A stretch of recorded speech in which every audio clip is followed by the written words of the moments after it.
Welcome to AAFE for Entrepreneurs. I'm Adam. I'm Andrew. And we are beyond fired up today. So excited. We've been riding on this tsunami of a wave for the past couple of weeks. I feel like we're like going into Super Saiyan mode right now. I feel the hair on my arms. It's happening, man. If my hair's sticking up on one of these episodes, don't be surprised.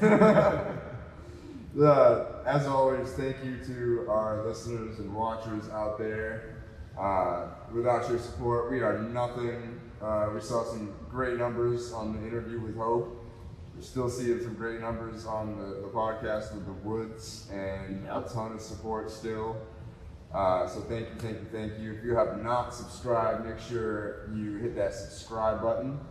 And just so you know, if you listen to us on Spotify actually just added a follow feature for podcasts. So if you're listening on Spotify, or you prefer to listen to Spotify, hit follow so you don't miss out on any of these episodes. Yeah, Spotify's making big moves, man. Yep. I think Daniel Ek is going to be up. He is a beast. He really He's going to be is. up there with Zuckerberg. The acquisition of Anchor cannot be understated. I actually just found out there's another app out there that you can put podcasts on. I don't remember the name of it. Not really even interested in saying it. It's the one that I actually listen to.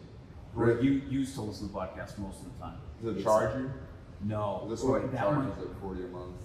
No, this one, I think it's free. So they added a new little plus button. It's up. I don't even remember the name. That's the one I happen to use. I found out yesterday actually that going, wow. So people are really following this Anchor movement. Yeah. Spotify's no joke. Nope. And especially once they allow you to like really turn it into a social media, really, they're gonna blow up. So yeah, we are super fired up. Last week we let you guys know that we got our date for our inspection for our hemp license. Yep. And we had our inspection. Yeah, we had two members of MDAR come out and look at everything, and pretty much at the end of it, they said, well, we didn't see anything here that would lead us to deny you. So we were amped. Yep. But still, it was kind of like, maybe we won't get it. When are we gonna get when it? it's going to be too late. Oh man. Then Saturday. That's when I woke up to the message because I was already asleep. Friday night. I'm like, the one time he goes to bed super early, I can't tell anybody. I don't have anyone to tell. On Friday night, I read the email saying, congratulations, we are hemp farmers. Yes. Huge news. I can't remember the last time I've been that amped up. And it's still, I'm like carrying that ampage. Yeah. Riding a wave. It's literally like a tsunami wave forming at this point. Like it's just like it's back surging and then it's just gonna boom. Yeah. And wipe out New York City. Here we come. In a good way. In a good way. It's not gonna be like day after tomorrow. It's gonna hit it like a wave of warm light. Yes. It's vibrate the city. It's funny because like I feel like when we talk to each other, you're telling people about our business. I'm telling people about our business, like in complete opposite spectrums of the world, basically. Yeah. In business and in interests and in mostly everything, and they all have the same reaction, which is support. Yeah. I've never like nobody has had anything to say like that's not gonna work. That won't work. That can't work. Everything we tell people, they're like, tell me more. But that's good. Wow, that sounds amazing. Like, and it's crazy to see months and years of work coming just to a bubble, and it's not so like when you tell people that you're going to grow carrots and lettuce. It's like, oh, cool, man. Good job. They're not wanting to invest. Yeah. They're like, oh, good luck. Yeah. Grow vegetables. But with hemp, hemp is a totally different story because people know that the industry is booming. We're I wouldn't even say in the middle of a boom. We're just beginning this balloon. I went to the Weed the People screening last night, and they described it as being in its infancy. Yeah, so, that's a great way to put it. It really is. This is still brand new. Like, the hemp market didn't exist in 2012. That wasn't that long ago. No. That was 6 years ago, It's a stone's throw away. It's nothing. We're talking about, so I would say like the only like semi-negative comment I got was I said that it's going to be an $11 billion market by 2025, and they said so. CVS is worth more than that. That's just one company. So I did research, and it took CVS 55 years to be worth more than that, not 12. So that was just something I was just so blown away by. We're going to go from 2013 to 2025. We're going to go from a $0 market to an $11 billion market. And that's just projection. That's not if, people like us can really come in and really swing people with the information to provide them with real information that's going to, get rid of a lot of the stigma that people won't buy hemp products and CBD products. The amazing thing with CBD is that it's going to dovetail, right? Like it's got such a wide array of different possibilities and different avenues that you can go in. Go down, obviously, CBD and textiles, and then from CBD can branch into 100 different things that you can do with it. So it's got a long tail, as they say, and there's a lot of room to make money.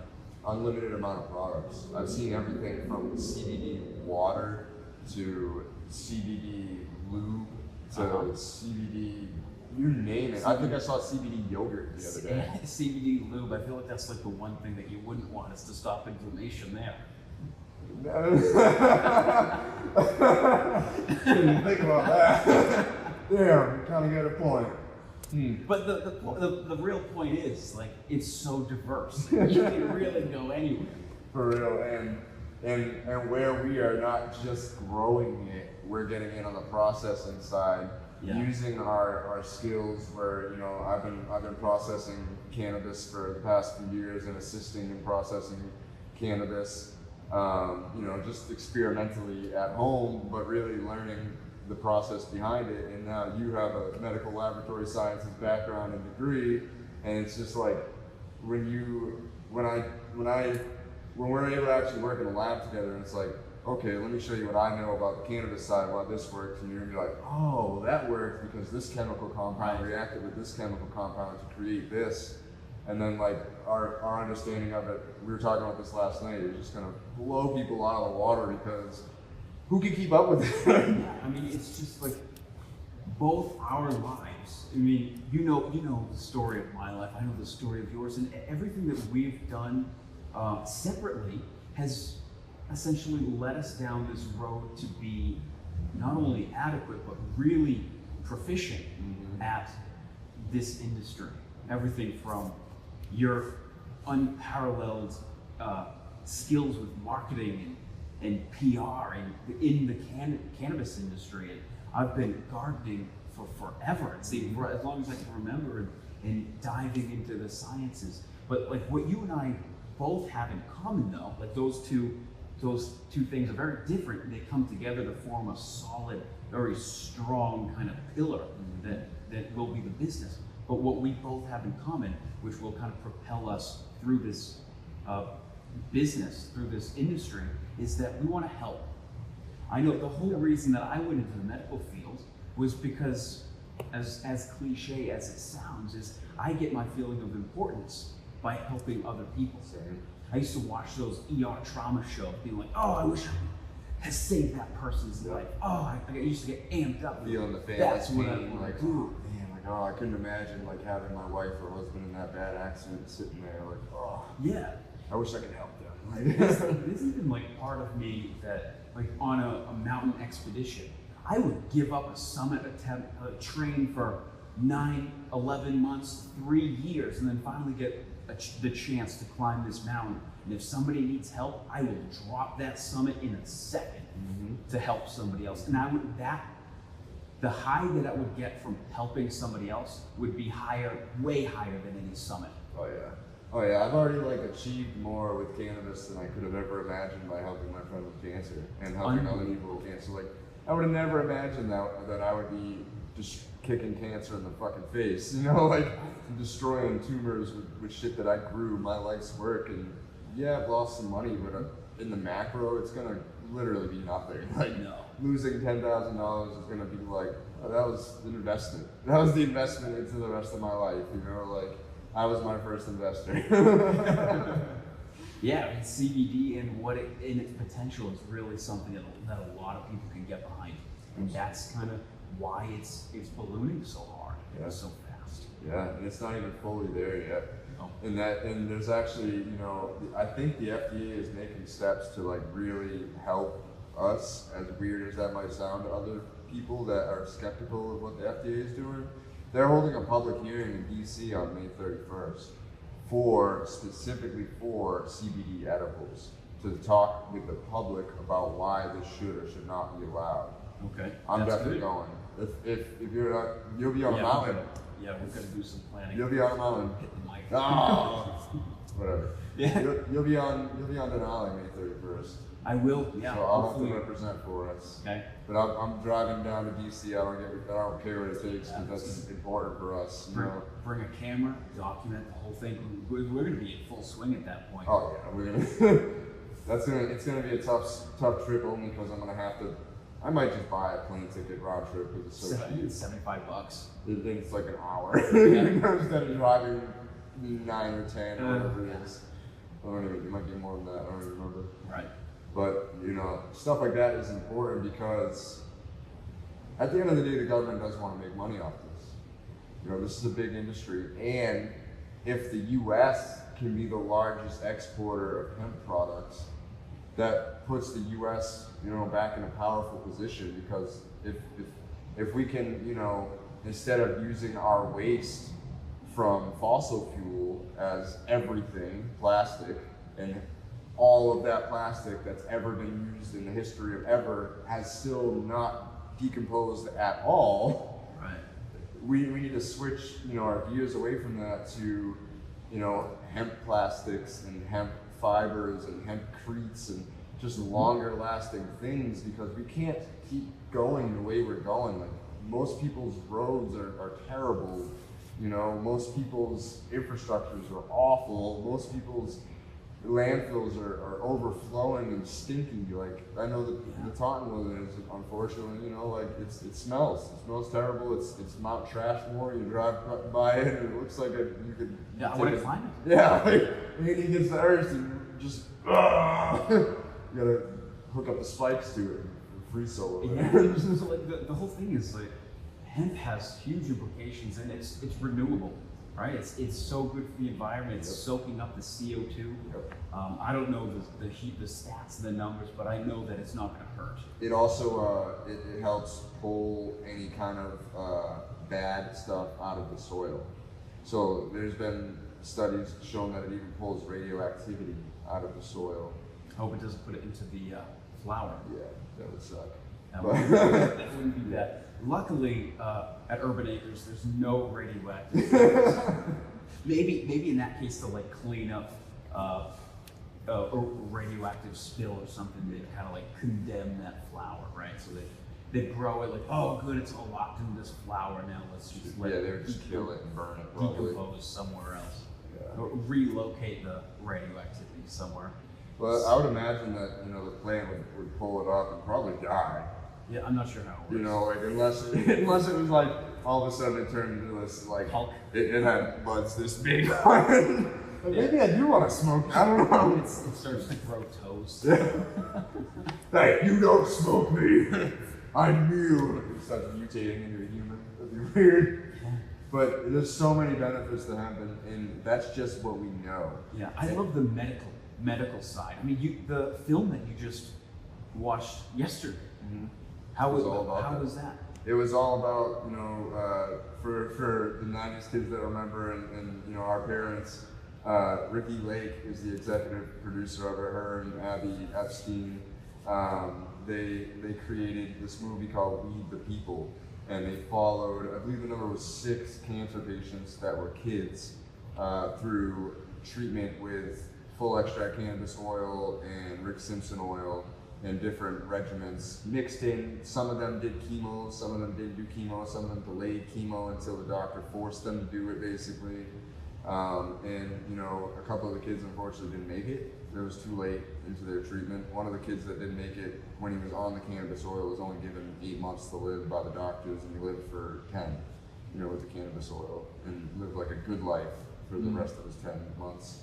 But 4 of the kids, their tumors have shrunk basically all the way. They're on like a daily regimen, just as like a maintenance dose to keep them healthy. Yeah. The kids looked completely and utterly different. You know, happy. Like I've been around kids on chemo, and you know they have a kind of typical look. You know, they have this like kind of almost inflamed face. Like they're not fat, but their face, you can tell, it's just like puffy, like almost water weight. Like it's just their body reacting to the chemo, because chemo is like essentially just killing everything. It's poison. It's poisoning your body, so your body's fighting back against it. And the kids, when they're coming off the chemo and into the cannabis oil treatments, literally look like different humans. Like when they showed one of the kids, I was like, "What kid is that?"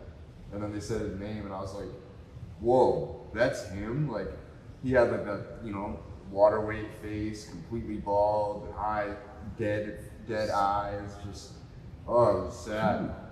Chemotherapy is a lot like that game that you see at carnivals, where it's a giant board and there's a little balloon all over the place, and there's everybody throwing darts. Yep.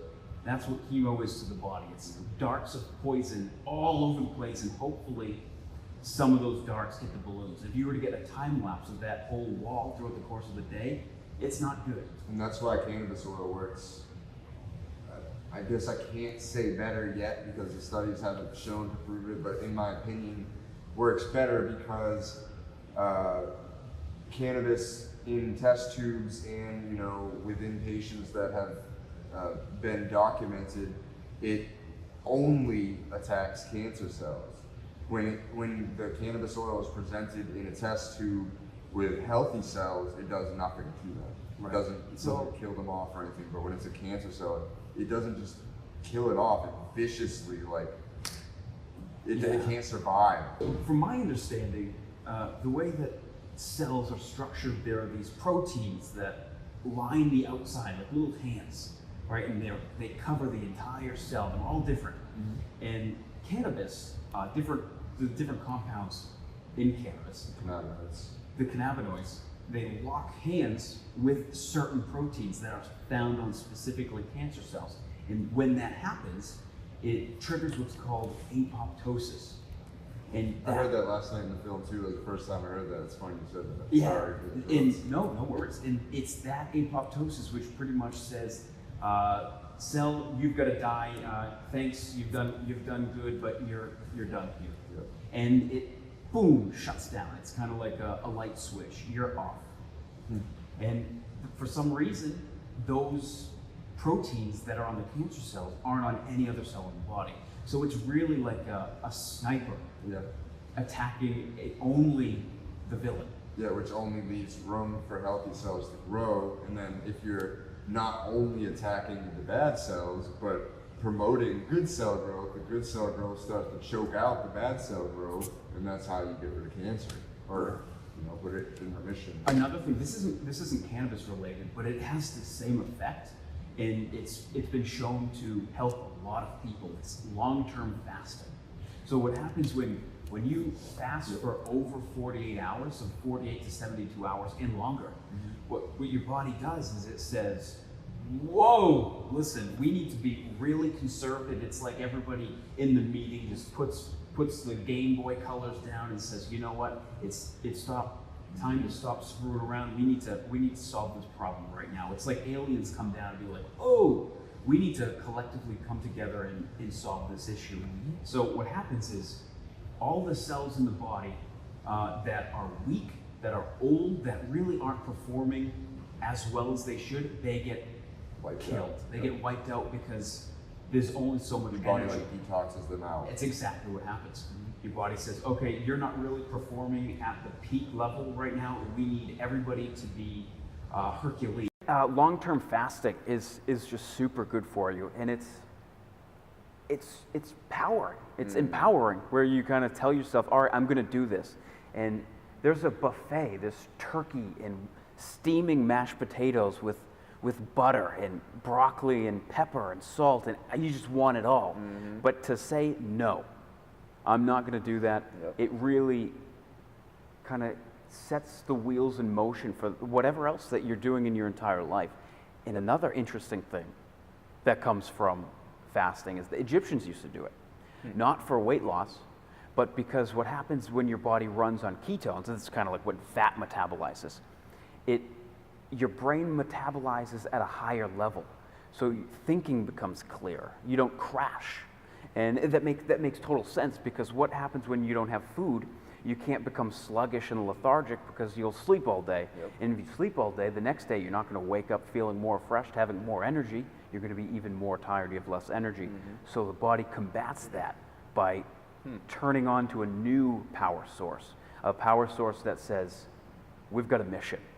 We've got millions of years of evolution, if you believe in evolution, that say, we've got a problem, we need to solve this. And that is actually kind of, just talking about it now makes me want to Fast. for the next 2 days while we move into the whole pitching of our business. Oh man. Before we get into that, I just want to say that I cannot overstate how important diet is to fighting off cancer. Just to kind of like wrap up our cancer talk. Diet is everything. Like, I kind of picture cancer as like a bacteria, right? And the more you feed it processed food and fast foods and not good quality meats and too much meats and just too much bad food, you're feeding that cancer, feeding. If you fast and then immediately upon fasting go into, you know, a vegan diet or even a fruitarian diet, because it changes the whole pH of your body, which then the cancer cells are literally forced to die, because the cancer cells would then have to change pH to adjust to your body and keep growing, and that's too much energy, so it in turn just dies off. So the fasting paired with changing your pH through a fruitarian diet, paired with cannabis oil and CBD oil, you're literally just like, you're starving the cancer, and you're like sending Mike Tyson, Muhammad Ali, and Floyd Mayweather to go beat the shit out of it. Yeah, know, your like personal bodyguards. it's not just a one-size-fits-all thing, and that was one of the things in the film they talked about, how some of the doctors were like, oh, you have this cancer, here's the treatment, and it's just like a one-size-fits-all, when it's not that way at all. Eating whole foods, it's so good for your immune system. Like you mentioned like eating McDonald's and Burger King and Wendy's, that stuff is horrible for you. Your body can't really metabolize that. I mean, leave French fries out in the woods, nobody will eat it. Nope. Fungi won't even eat it. Nope. It stays good forever. That's not good. No. You leave McDonald's in the woods for 10 years and I don't think anything would eat it. Yeah. Unless it was like a desperate raccoon running by or something. It would just kind of rot. It wouldn't even rot. It's horrifying to picture, but I mean, when the immune system sees that, that's not good, not good. But cancer feeds, it loves it. It's it like, does. yes. Because it's Muhammad Ali and all these boxers are nowhere to be found. We have time to grow, because its immune system's struggling just to process all the poison that you're eating. You get rid of that poison, your immune cells are like going like this. Oh my God, I'm so bored. Get him! Yep. And they start attacking cancer. And that's part of like, not, you know, both of us are fairly healthy individuals. Part of even why our brain is so sharp to be able to do half of what we do is because we don't put that stuff into our body, or we limit that stuff being put into our body as much as humanly possible, because we are, you know, human. Yeah. Once in a while you're like, I need a quick fix, and you got to eat something quick like French fries or something like that. It's a treat. Yeah. You not know, a like, lifestyle. Yeah, like, oh, I remember having this like 3 months ago. Sure, I just went on a long hike. I'm starving. Bring it on. I remember the brain fog when I used to eat McDonald's all the time was so real. It was like a life of fog, you know. Now it's clear-headed enough to write a 15-page business plan, you know. Yep. And be pitching business plans and pitch decks to people. It's stuff I don't even think I could have imagined. No, it's super intimidating. It really is. Even for me, being in sales and marketing, it's intimidating, but it's also something that we're gonna grow. Totally, you know, like and we need to. There's a comfort barrier, right? Even like when we pitch it to each other practicing, it's gonna kind of feel goofy and like embarrassing almost. But it's gonna push that comfort barrier, because like it probably won't feel as goofy to pitch it to somebody else that's actually a possible investor. You know, it's because like we're pitching it to each other, knowing that we're not, you know, going to be the investor, and we're kind of just practicing, and we're looking at each other like laughing at each other. You know, like it's not quite the same, but once you get past that awkwardness, and it just becomes like second nature. Yeah, it's in putting yourself in a position where you're uncomfortable. I mean, people talk about that all the time. Is that is what growth is, when you force yourself to do something that feels like, oh, here we go. That's the best thing for you, because your body can't rest. Don't never rest. Every day I wake up with a Grim Reaper's scythe whistling by my head. So you better get up. No time to dilly dally. I agree. I remember in college we had this presentation. It was essentially like a pitch. We had to report on a topic, and I was reporting on enzymes, and we all had a presentation that we had to kind of put together and then show to the class, and 3 of our professors that sat in the back of the room. So right before going on, I practiced my pitch in front of my teammates, my group project mates, and I bombed so hard. Like I had planned like all of these jokes. Like I wanted to make it fun, you know. I had a role model.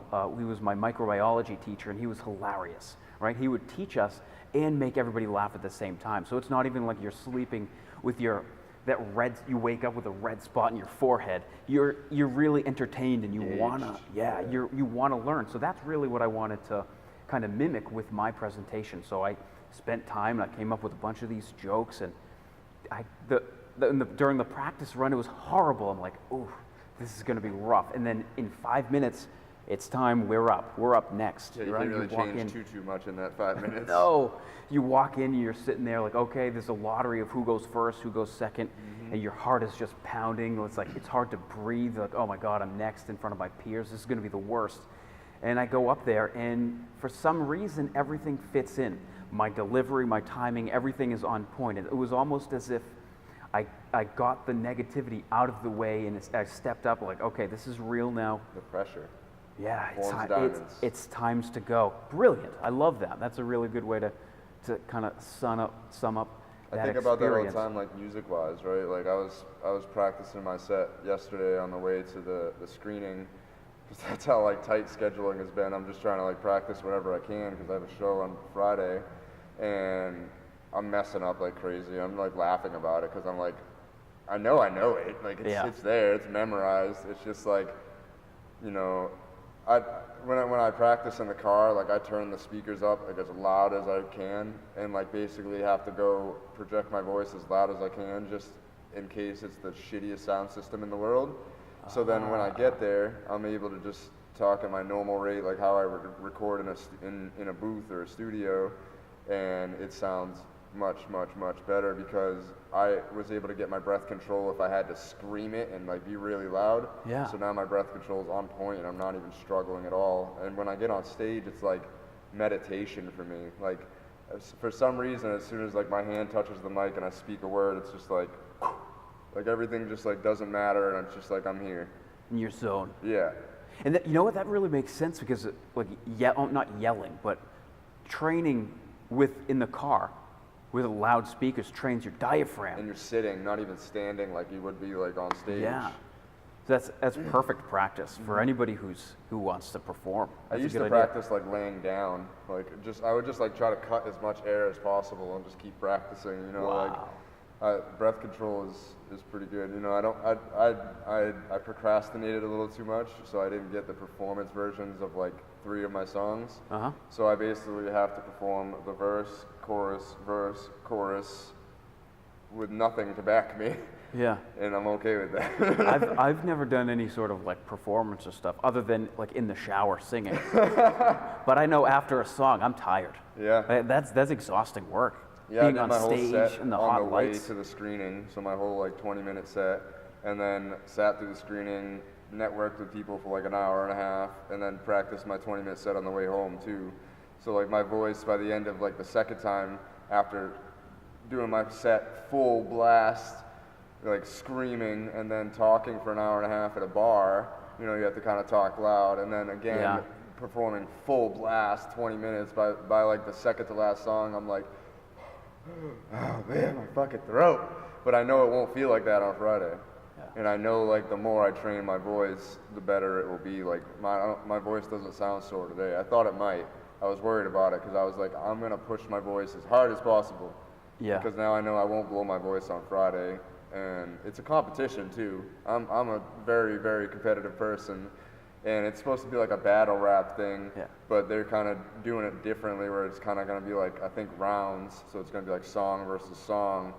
And I'm not even worried because I have 7 songs that I practiced and like another 7 or 8 in the cut. You can just like, keep oh going. man, that one won't beat their song. This one will though. Here we go. Yeah. Let me perform this song that I made 6 years ago that I performed 57 times. So if people want to watch, where and when? It's gonna, by the time the video comes out, it'll already have happened. Can they see it live? Oh, that's right. So this video is not going to come out until. If you're listening to the audio though, it'll be at the Summit Lounge in Worcester, Friday night, April 12th. I have to see what the permissions are from the owner, but I would like to live stream it. That'd be cool. That would be sick. So, because the club it's at it's more of like a lounge. It's very personal, and because it's very personal, the capacity is only like 80 people. Okay. So it's going to be a small, intimate, definitely sold out crowd. Probably people waiting to get in, like taking turns. You must be pumped. I am Super so excited pumped. to get back and into it's all that people game. in the cannabis industry that have never or don't even know that I make music. Like this is the first they've heard of me making music, and I'm performing in 3 days, and they're like, "Wait, what?" Yeah. I'm like, "What do you?" Like everybody I ask, I'm like, "Oh, what are you doing Friday?" They're like, "I don't know. I plan on coming to watch you drop sick bars." And I'm like, "All right, That's here we depth. go." Yeah, for real. It really is. Everything's coming full circle, and I think that's a lot of what I put into my music is raw. It's real. It's stuff I don't talk about because it's it's negative. It's the negative shit that's happened in my life, the bad shit that has pressurized me into the diamond. But if I needed to get it out, Sure, and it's your sometimes outlet. in music it sounds like it's complaining or negative, but it's really like therapy.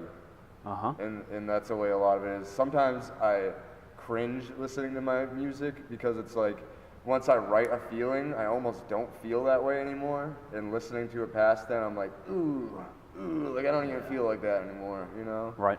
Like so many songs, like on my more serious notes, to talk about like having no hope and like going through depression and like how you make it through that on a day-to-day basis, and like that stuff's not fun to talk about, but that's the stuff that when people hear it, they're like, I relate to that. The people that need to hear it, and it can help a lot of people. Exactly. Especially that one song that we talked about. I know this was like episode 2. I don't remember the name of it, but it was raw.